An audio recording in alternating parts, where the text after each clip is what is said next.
Assalamualaikum warahmatullahi wabarakatuh. Masih ingatkah kalian apakah sel itu?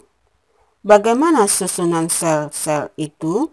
Dan apa yang terjadi jika sel-sel tersebut terus membelah dan berkembang? Mari kita pelajari pelajaran kita selanjutnya, yaitu tentang jaringan, yaitu materi IPA kelas 7 semester 2 Sistem Organisasi Kehidupan.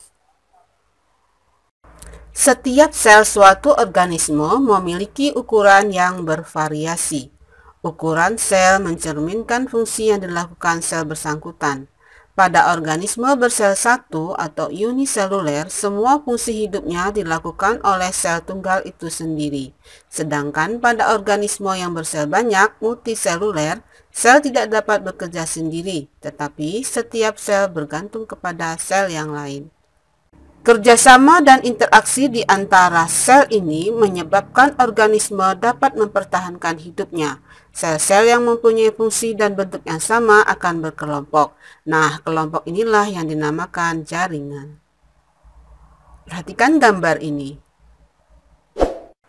Kita bahas yang pertama, yaitu tentang jaringan tumbuhan. Jaringan tumbuhan terbagi 4, 1 jaringan epidermis, 2 jaringan dasar, 3 jaringan penguat atau penyokong, dan 4 jaringan pengangkut. Jaringan epidermis merupakan jaringan paling luar dari tubuh tumbuhan. Jaringan epidermis menutupi seluruh tubuh tumbuhan mulai dari akar, batang, daun. Fungsinya sebagai pelindung jaringan di dalamnya dan tempat pertukaran zat. Epidermis dapat termodifikasi menjadi trikoma dan stomata. Tumbuhan sama seperti manusia dan hewan. Mereka bernapas, makan, dan memiliki pertumbuhan tak terbatas sepanjang hidup. Tumbuhan terdiri atas 3 organ utama, yaitu akar, batang, dan daun. Organ-organ ini terdiri dari berbagai jaringan yang melakukan fungsi.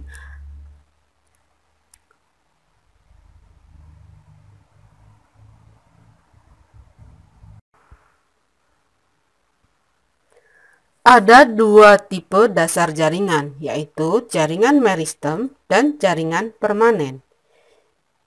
Ini adalah jaringan meristem yang membantu pertumbuhan tumbuhan. Disebut jaringan meristem karena mempunyai kemampuan membelah. Berdasarkan letaknya, jaringan meristem terbagi 3, apikal meristem, lateral meristem, dan interkalar meristem. Jaringan apikal yaitu jaringan yang meningkatkan panjang batang dan panjang akar. Letaknya ada di ujung akar dan ujung batang.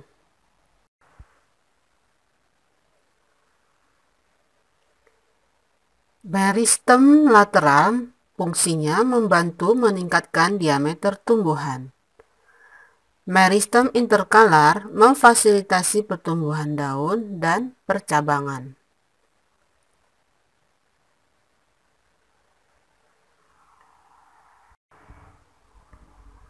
Kita lanjut ke jaringan 3, yaitu jaringan dasar atau parenkim. Disebut jaringan dasar karena menjadi tempat bagi jaringan lainnya. Fungsi parenkim sangat beragam. Pada daun, jaringan parenkim membentuk mesofil daun. Mesofil daun tersusun atas palisade dan bunga karang, yang keduanya berfungsi sebagai proses fotosintesis.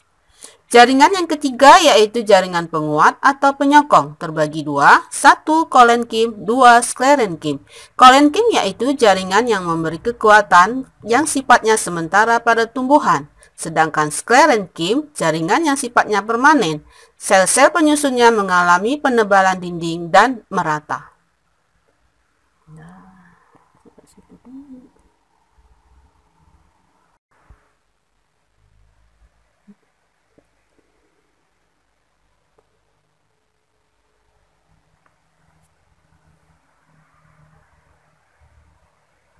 Parenkim memiliki bentuk sel oval dengan dinding sel tipis dan memiliki ruang antar sel yang luas.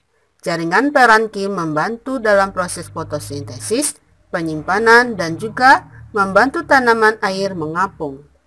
Jaringan ini ditemukan pada akar, batang, daun, dan bunga.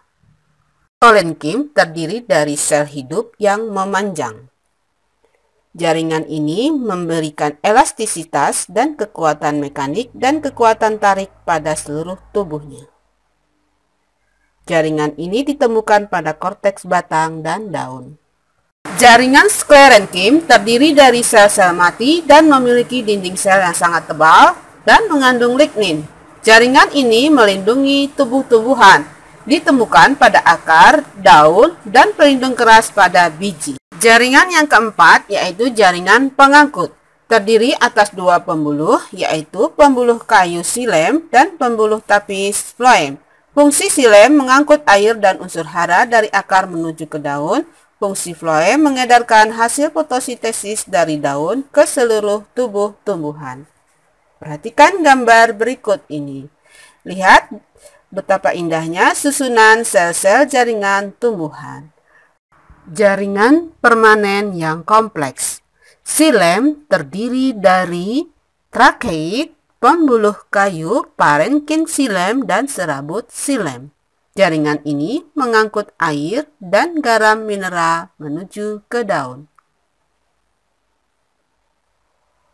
Floem terdiri dari pembuluh tapis, sel pengiring serabut silem, serabut floem, dan parenkim floem.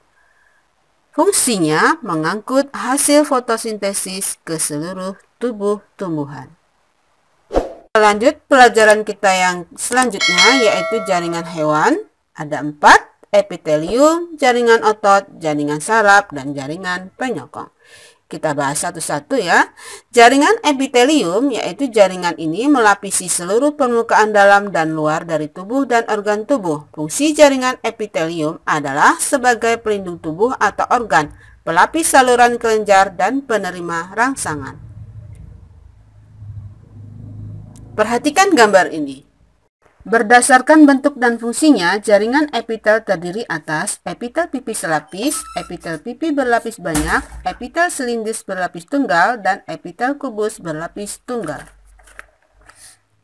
Epitel pipi selapis ditemukan di alveoli, sehingga memungkinkan pengangkutan molekul kecil melintasi membran. Epitel pipi berlapis banyak melindungi organ dari gesekan luar dan ditemukan di dalam kulit. Jaringan ini berlapis-lapis. Jaringan epitel silindris berlapis tunggal bersifat permeabel terhadap masuknya bakteri yang ikut tertelan, tetapi permeabel untuk ion apapun yang diperlukan. Jaringan ini tinggi dan berbentuk seperti kolom. Epitel kubus selapis membantu dalam penyerapan dan memberikan dukungan mekanik. Jaringan ini membentuk lapisan tubulus ginjal dan saluran kelenjar ludah.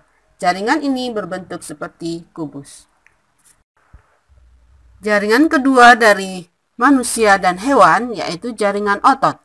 Jaringan otot ada 3, yaitu otot lurik terdapat pada rangka atau tulang. Yang kedua otot jantung hanya ada di jantung. Dan yang ketiga otot polos terdapat pada organ-organ dalam seperti usus, lambung, ginjal, dan hati. Jaringan otot bertanggung jawab dalam pergerakan tubuh kita.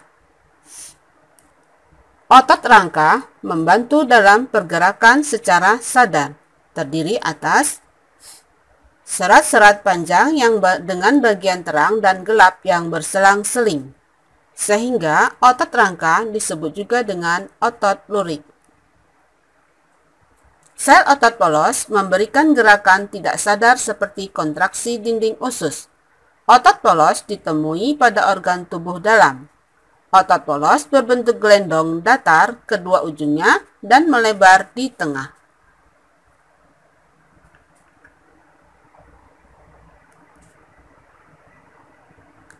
Otot jantung bekerja secara tidak sadar yang berkontraksi dan relaksasi sepanjang hidup kita. Otot jantung berbentuk silindris, bercabang, dan memiliki satu inti. Jaringan yang ketiga yaitu jaringan saraf. Jaringan saraf tersusun atas sel-sel saraf atau neuron yang berfungsi menerima dan mengirim rangsangan. Jaringan saraf terdiri dari badan sel dan mengandung inti nukleus. Badan sel memanjang dan membentuk bagian khusus yang disebut dendrit dan akson. Selanjutnya yang terakhir adalah jaringan penyokong. Jaringan penyokong berfungsi menopang tubuh. Jaringan penyokong dibedakan menjadi 5. 1. Jaringan ikat, contohnya tendon. Fungsi jaringan ikat adalah mengikat jaringan lain agar tetap pada tempatnya. 2. Jaringan tulang rawan, tersusun atas sel-sel rawan, contohnya tulang daun telinga, tulang hidung, dan ujung tulang keras pada persendian. 3. Jaringan tulang, tersusun atas sel-sel tulang yang bersifat keras dan kaku. Hal ini karena sel-sel tersebut mengandung banyak zat kapur, seperti kalsium karbonat dan kalsium fosfat. Contohnya tulang lengan, tulang dada, tulang betis, dan tulang belakang.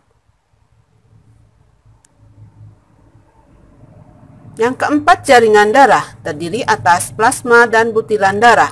Butiran darah terdiri atas sel darah merah eritrosit, sel darah putih leukosit, dan keping darah trombosit. Fungsi jaringan darah adalah mengangkut oksigen, karbon dioksida dan sari makanan, serta zat sisa dan hormon.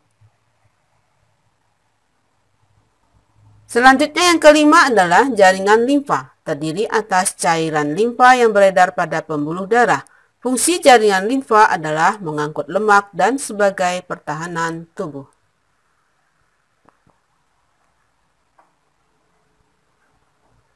Perhatikan gambar jaringan ikat berikut ini.